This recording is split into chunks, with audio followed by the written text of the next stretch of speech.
She did everything right. Every single month, for 8 years, the payment went out on time. She never missed one, never called in late, never asked for an extension.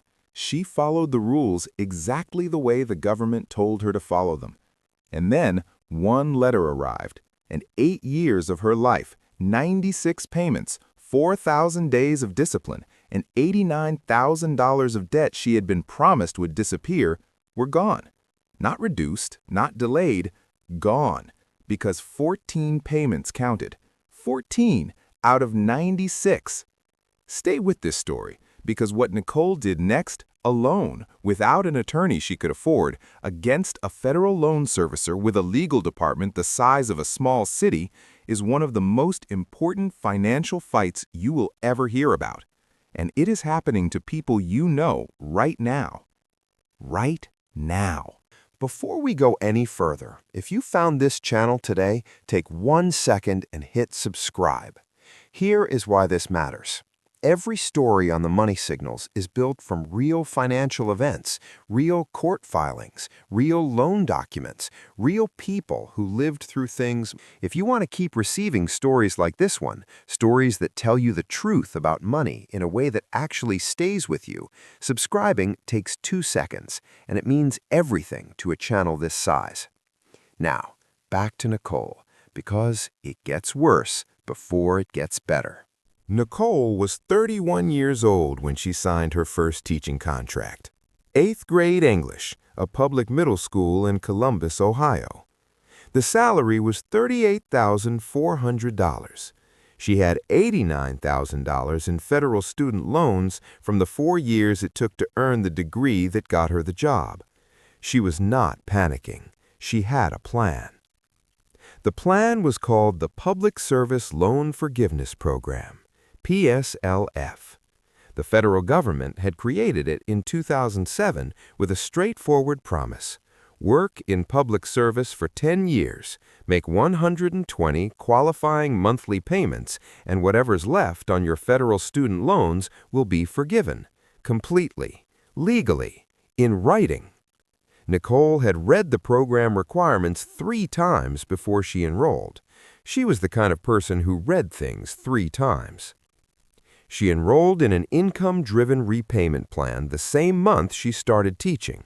She set up automatic payments so the money left her account on the 14th of every month without her having to think about it.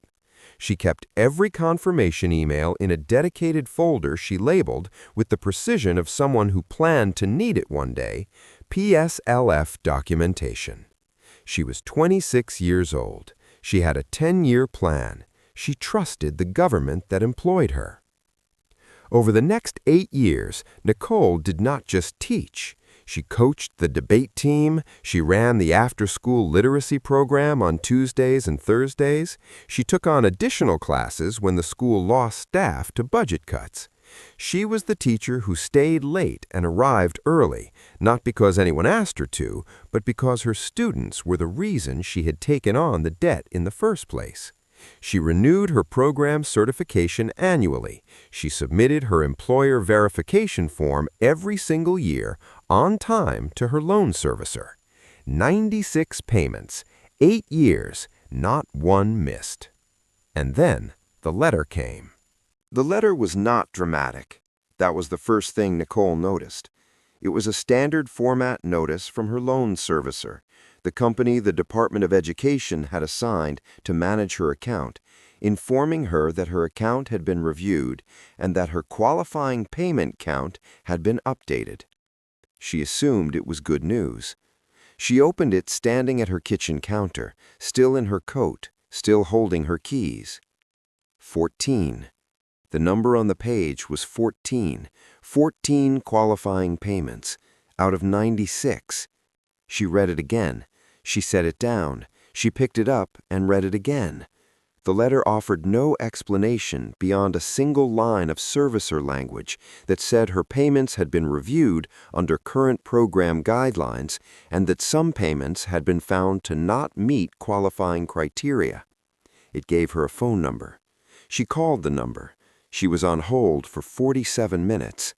When an agent finally answered, they told her that her repayment plan, the income-driven plan she had enrolled in at 26, the one she had verified with the servicer multiple times, the one listed in her original PSLF enrollment documents, had been miscategorized in the servicer's system.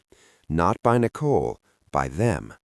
The servicer had been logging her payments under a plan designation that did not qualify under PSLF rules for 8 years without ever flagging the error or notifying her.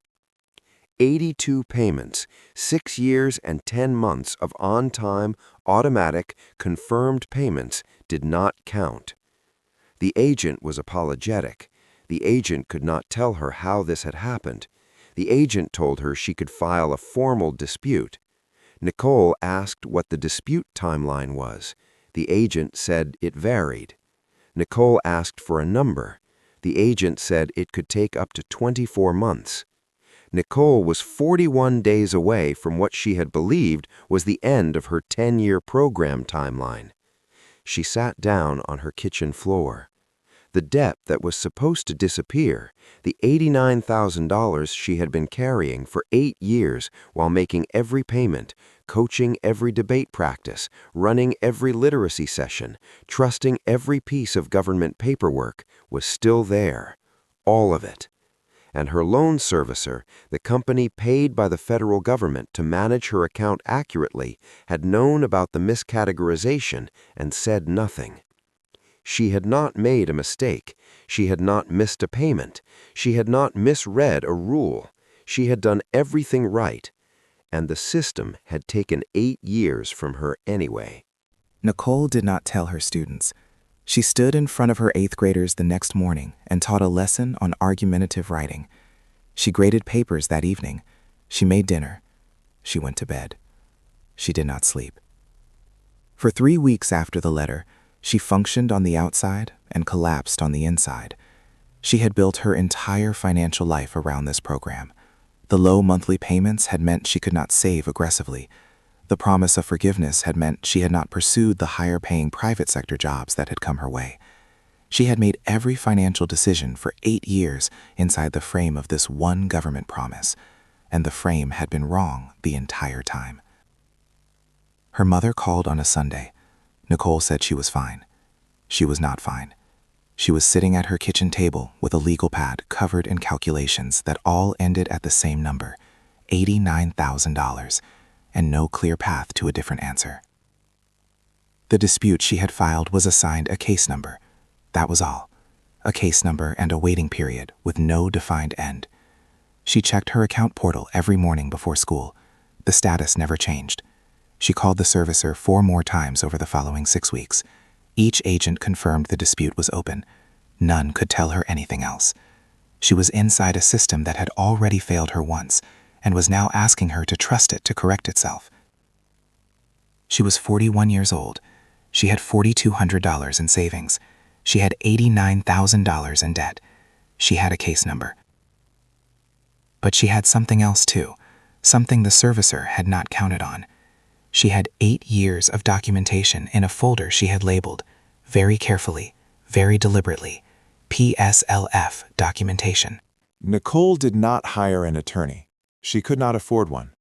What she did instead was spend every evening for 2 weeks reading. Not novels, not anything comforting, but the actual text of the PSLF program regulations, the Department of Education's own servicing guidelines, and every publicly available document she could find about how her servicer was supposed to manage qualifying payment counts. She found the Federal Student Aid Ombudsman Office, a little-known arm of the Department of Education specifically created to help borrowers resolve disputes with servicers. She filed a formal complaint, not through the servicer's own portal, but directly with the Ombudsman. She attached 96 payment confirmation emails, 8 years of employer certification forms, and a 12-page written timeline she had constructed from her documentation folder. She had been a debate coach for 6 years. She knew how to build an argument. The first response from the Ombudsman Office arrived 11 weeks later. It confirmed her complaint had been assigned to a case officer. It said nothing else. Nicole went back to teaching. She continued filing her monthly payment. She continued checking her portal every morning. She continued hearing nothing. 6 months into the dispute, something unexpected happened. Nicole found, buried in a Department of Education policy update from 2 years earlier, that borrowers who had been miscategorized due to servicer error were entitled to a formal payment recount under a specific review process called a PSLF reconsideration request. It was different from the standard dispute she had already filed. It was a separate pathway. Nobody at the servicer had told her it existed. She filed the reconsideration request the same night she found it. She rebuilt her 12-page argument from scratch, reformatted it to match the reconsideration request requirements, and submitted it with the same 96 payment records. Then she waited again. Month 9, month 10, her dispute status still showed open. The reconsideration request showed received. She called the ombudsman office and was told both were active. She asked if they could be consolidated. She was told they could not. She was managing 2 parallel federal processes simultaneously, both moving at the speed of institutional bureaucracy, both offering her nothing except a case number and the instruction to wait. In month 11, the servicer sent a second letter. Her qualifying payment count had been updated again to 31, not 96, 31. It was progress, 19 more payments recognized, but it was nowhere near the 120 she needed, and the letter offered no explanation for why 31 and not 96. Nicole sat with that letter for an evening. Then she wrote a 22-page formal response to both the Ombudsman and the Reconsideration Office, citing the specific regulatory language that governed qualifying payment eligibility, the servicer's own documented history of her account, and the Department of Education's published guidelines on servicer error correction. She sent it certified mail. She kept the receipt. 19 months after the first letter, 19 months of teaching full-time, filing paperwork on evenings and weekends, calling offices that put her on hold for 40 minutes, and refusing to accept a case number as an answer, Nicole received a decision. 79 payments were now recognized as qualifying, not 96, 79. The remaining 17 were still under review. Her balance had not been forgiven, but her qualifying count had moved from 14 to 79. She had formal documentation of the servicer's error in her file, and the reconsideration process was still open. It was not the ending she had been promised, but it was no longer the ending they had handed her. She went back to her classroom. She taught her students about perseverance and argumentative writing. She filed her next monthly payment. She checked her portal the following morning. And for the first time in 19 months, what she felt when she looked at that screen was not dread. It was the specific, quiet, exhausted satisfaction of someone who refused to be processed. Here is what Nicole's story is actually about. Not student loans, not government bureaucracy, not even the specific mechanics of PSLF, though those matter, and we will put the key resources in the description below. The real lesson is this. Documentation is not paperwork. Documentation is a weapon. Nicole did not win because she was lucky or connected or legally trained. She won, partially, painfully, incompletely, because 8 years earlier she had created a folder and labeled it carefully and never deleted a single confirmation email. That folder was the entire fight. If you have any ongoing financial agreement with any institution, a loan servicer, an employer's retirement plan, an insurance policy, a government benefit program, start your folder today, not tomorrow. Name it something specific. Put every confirmation, every email, every annual statement, every case number in it. You will probably never need it, but if you ever do, it will be the most valuable thing you own. Nicole is still teaching. Her qualifying payment count is still under reconsideration for the remaining 17 payments. She is still filing monthly. She still checks her portal every morning before school. The story is not finished, and that is the part that should make all of us the most uncomfortable, because the system that failed Nicole is the same system that millions of public servants are trusting with their own 10-year plans right now. She did everything right. The system failed her. She documented everything. She fought back with paper and patience and the same argumentative precision she teaches her 8th graders every day. And she is still fighting. So are a lot of people you have never heard of. This is the Money Signals, a new story every week. If this one stayed with you, you know what to do.